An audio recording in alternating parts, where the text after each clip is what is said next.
اللهم صل على محمد وعلى آله وأصحابه وبارك وسلم تسلیما قصیرا بسم اللہ الرحمن الرحیم نحمده ونصلی ونسلم علی رسولہ الکریم۔ تبوک کے سفر میں قوم سمود کی بستی پر گزر۔ غزوہ تبوک مشہور غزوہ ہے اور نبی کرم صلی اللہ علیہ وسلم کا آخری غزوہ ہے۔ حضور اقدس صلی اللہ علیہ وسلم کو اطلاع ملی کہ روم کا بادشاہ مدینہ منورہ پر حملہ کرنے کا ارادہ کر رہا ہے اور بہت بڑا لشکر لے کر شام کے راستے سے مدینہ آ رہا ہے۔ اس خبر پر 5 رجب اور 9 ہجری پنجشنبہ کو نبی کرم صلی اللہ علیہ وسلم اس کے مقابلے کے لیے مدینہ تجبہ سے روانہ ہو گئے۔ چونکہ زمانہ سخت گرمی کا تھا اور مقابلہ بھی سخت تھا، اس لیے حضور اقدس صلی اللہ علیہ وسلم نے صاف اعلان فرما دیا کہ روم کے بادشاہ سے مقابلہ کے لیے چلنا ہے، تیاری کر لی جائے۔ اور حضور اقدس صلی اللہ علیہ وسلم خود اس کے لیے چندہ فرمانا شروع کیا۔ یہی لڑائی ہے جس میں حضرت ابو بکر صدیق رضی اللہ تعالی عنہ گھر کا سارا سامان لے آئے اور ان سے پوچھا گیا کہ گھر والوں کے لیے کیا چھوڑا، تو فرمایا کہ ان کے لیے اللہ اور اس کے رسول صلی اللہ علیہ وسلم کو چھوڑ آیا۔ اور حضرت عمر رضی اللہ عنہ گھر کے پورے سامان میں سے آدھا لے آئے، جس کا قصہ 2:6 کے باب میں آتا ہے۔ اور حضرت عثمان رضی اللہ عنہ نے 1/3 کا لشکر کا پورا سامان مہیا فرمایا، اور اسی طرح ہر شخص اپنی حیثیت سے زیادہ ہی لایا۔ اس کے بعد چونکہ عام طور سے تنگی تھی، اس لیے 10 آدمی ایک اونٹ پر تھے کہ نوبت بنوبت اس پر سوار ہوتے تھے۔ اسی وجہ سے اس لڑائی کا نام حبشۃ الاسریٰ، تنگی کا لشکر بھی تھا۔ یہ لڑائی نہایت ہی سخت تھی کہ سفر بھی دور کا تھا اور موسم بھی اس قدر سخت کہ گرمی کی انتہا نہیں تھی، اور اس کے ساتھ ہی مدینہ طیبہ میں کھجور کے پکنے کا زمانہ زور پر تھا کہ سارے باغ بالکل پکے ہوئے کھڑے تھے، اور کھجور ہی پر مدینہ طیبہ والوں کی زندگی کا زیادہ دار و مدار تھا کہ سال بھر کی روزی جمع کرنے کا گویا ہی زمانہ تھا۔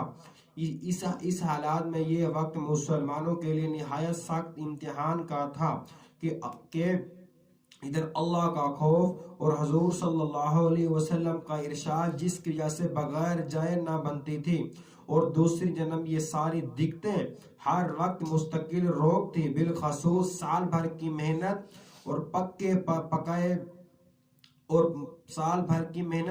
پکائے درختوں کا یوں بے یار مددگار چھوڑنا جتنا مشکل تھا وہ ظاہر ہے، مگر اس سب کے باوجود اللہ کا خوف ان حضرات پر غالب تھا۔ اس لیے باوجود منافقین اور مضررین جن میں عورتیں اور بچے بھی داخل تھے، اور وہ لوگ بھی جو بضرورت مدینہ طیبہ میں چھوڑ گئے یا کسی قسم کی سواری نہ مل سکنے کی وجہ سے روتے ہوئے رہ گئے تھے، جن کے بارے میں یہ آیت نازل ہوئی، اور سب ہی حضرات ہم پر رقاب تھے۔ البتہ 3 حضرات بلا عذر کے شریک نہیں تھے، جن کا قصہ آئندہ آ رہا ہے۔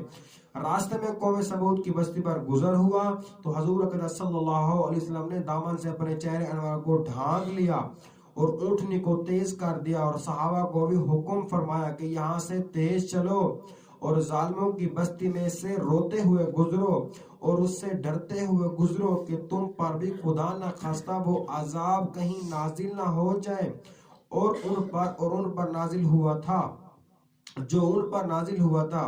فائدے میں شیخ الحدیث سے لکھتے ہیں کہ اللہ کا پیارا نبی صلی اللہ علیہ وسلم اور لاڈلا رسول عذاب والی جگہ سے ڈرتا ہوا، خوف کرتا ہوا گزرتا ہے، اور اپنے جان نثار دوستوں کو جو اس سخت مجبوری کے وقت بھی جان نثار کا ثبوت دیتے تھے، روتے ہوئے جانے کا حکم فرماتا ہے کہ خدا نہ خواستہ وہ عذاب ان پر نہ نازل ہو جائے۔ ہم لوگ کسی بستی میں زلزلہ آ جائے تو اس کو سیرگاہ بناتے ہیں، کھیلوں کی تفریح کو جاتے ہیں، اور رونا تو دردناک رونے کا خیال بھی دل میں نہیں آتا۔ جو کچھ پڑھا سنا اللہ پاک ہم سب کو عمل کرنے کی توفیق عطا فرمائے۔ اللہم لک الحمد کما انت اہل، صلی علی محمد كما أنت أهل فل بنا ما أنت أهل إنك أهل التقوى وأهل المغفرة. اللهم عافني في صدري وعافني في بصري واجعل حلم وارث مني لا إله إلا أنت حليم الكريم.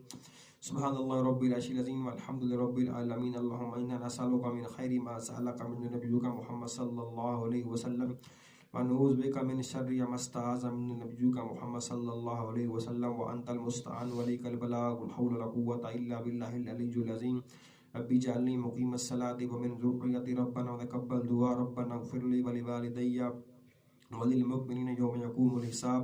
ربنا آتنا في الدنيا حسنة وفي الآخرة حسنة وقنا عذاب النار. اللهم اغفر لي وللمؤمنين والمؤمنات والمسلمين والمسلمات. استغفر الله الذي لا إله إلا هو الحي القيوم وأتوب إليه. صلى الله تعالى على خير خلقه محمد وعلى آله وأصحابه أجمعين برحمتك يا أرحم الراحمين.